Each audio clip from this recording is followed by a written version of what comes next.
Welcome to Weeping Willow Homestead and another What We Eat for Dinner in a Week. In these videos, I try to show you how I combine inexpensive Aldi groceries with food that we are blessed with from the food bank to make hopefully well-balanced, nutritious meals.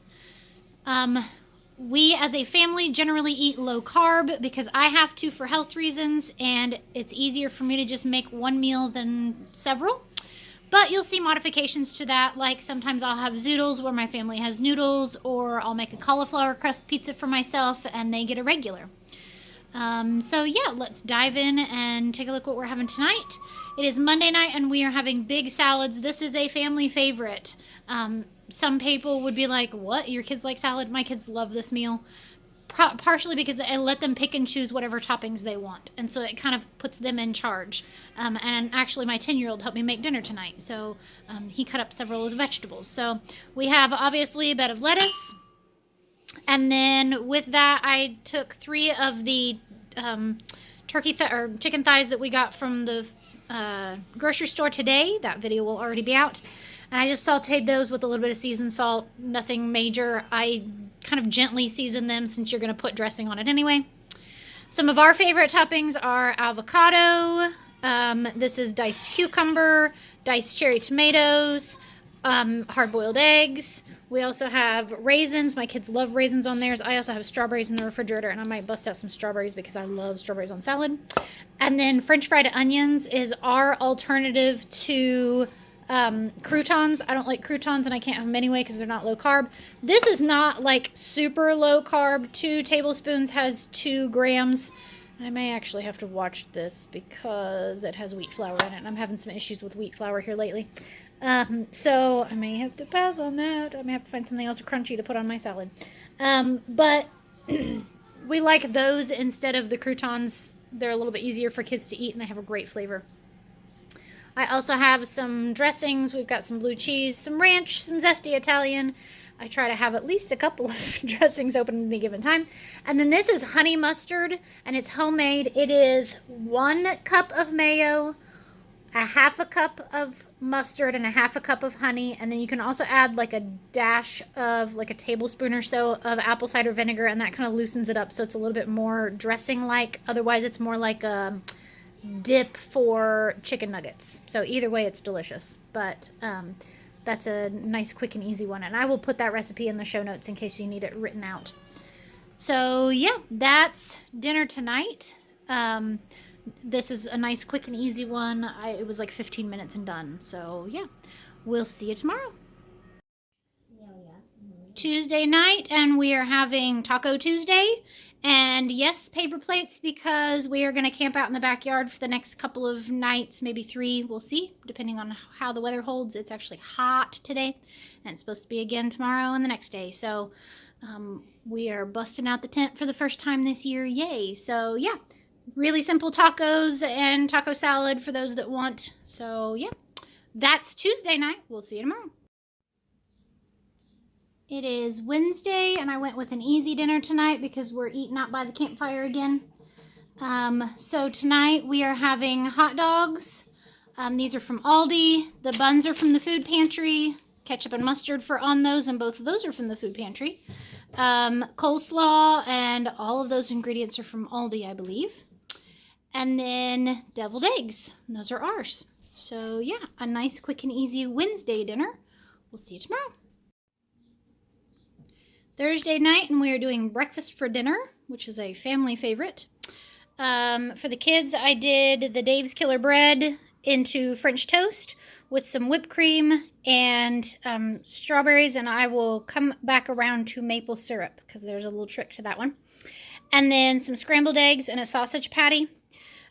For mine, I couldn't do the regular bread. I have a package of the brand Base Culture raisin cinnamon bread that has been in my freezer from the food pantry for like months because I have been savoring it, like eating one piece at a time and really just using it little by little. And so I made me a couple French toasts out of it as well.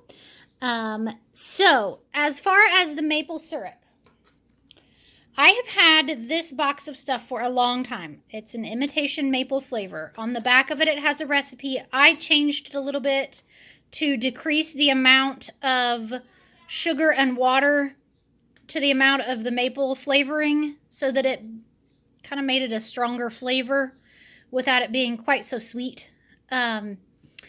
And like I said, I've had this thing for forever and completely forgot about it kind of in the back of my cabinet. I'm trying to find an expiration date because it's probably expired like 40 years ago. Maybe not that long, but so I just made up some of it and used it on the kids' pancakes. It's super simple, just boiling water, sugar, and a little bit of this maple. It's not even maple extract, it's imitation maple flavor. Yum. And it works great. I had made it before a long time ago and completely forgot about it, like I said.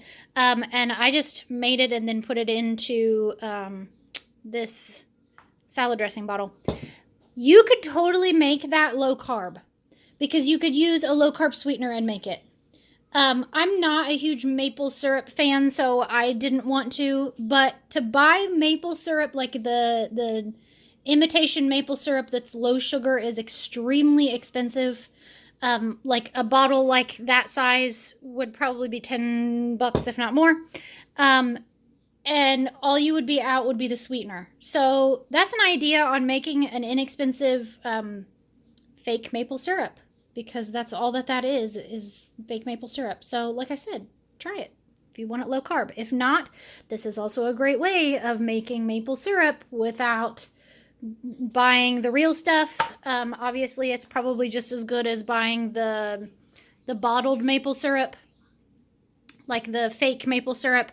The only thing is most of those have corn syrup in them. So if you're trying to avoid corn or GMOs, or trying to keep it at least a little bit healthier, then you could do that. So an idea. All right, that is dinner for Thursday night. I'm gonna go enjoy this.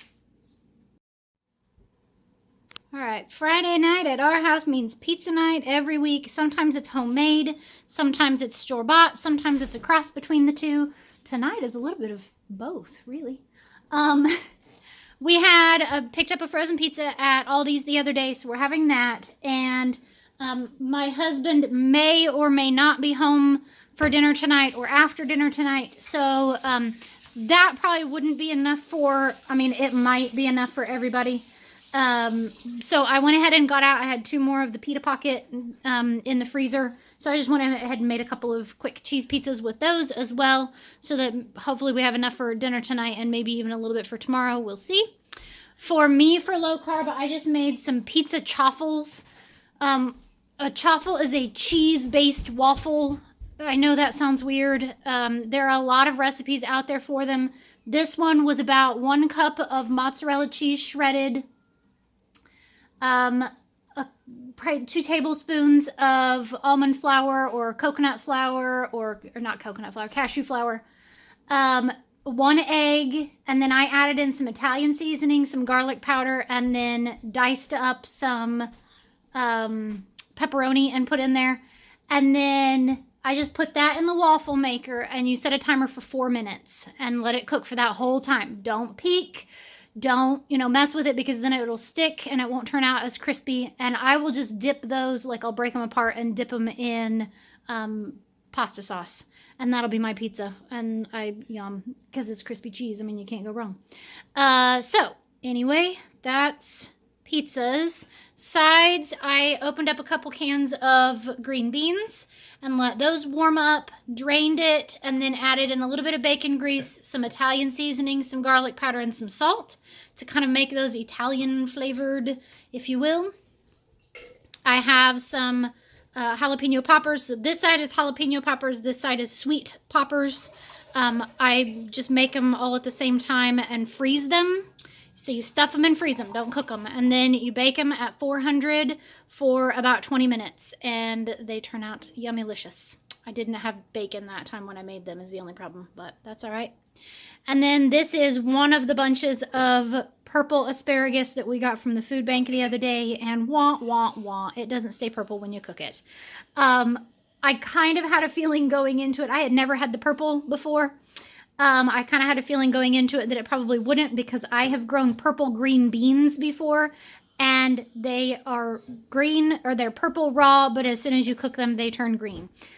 which the first time I did those, I didn't know that, and it was a huge aw man, because I just thought that would be so fun. But they'll still taste good, so that's all that matters.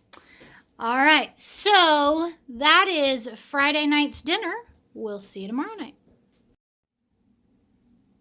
It is Saturday night, and normally I make a big meal on Saturdays, and I just wasn't feeling it after spending 4 nights in a tent and then cleaning the house today. I was tired and just didn't feel like making a huge meal, so instead I made a comfort food family favorite. This is a keto ground beef green bean casserole, and I just did it in a pan this time. I will post the recipe because it's a favorite, like I said. It's a nice, quick, and easy meal to make. It's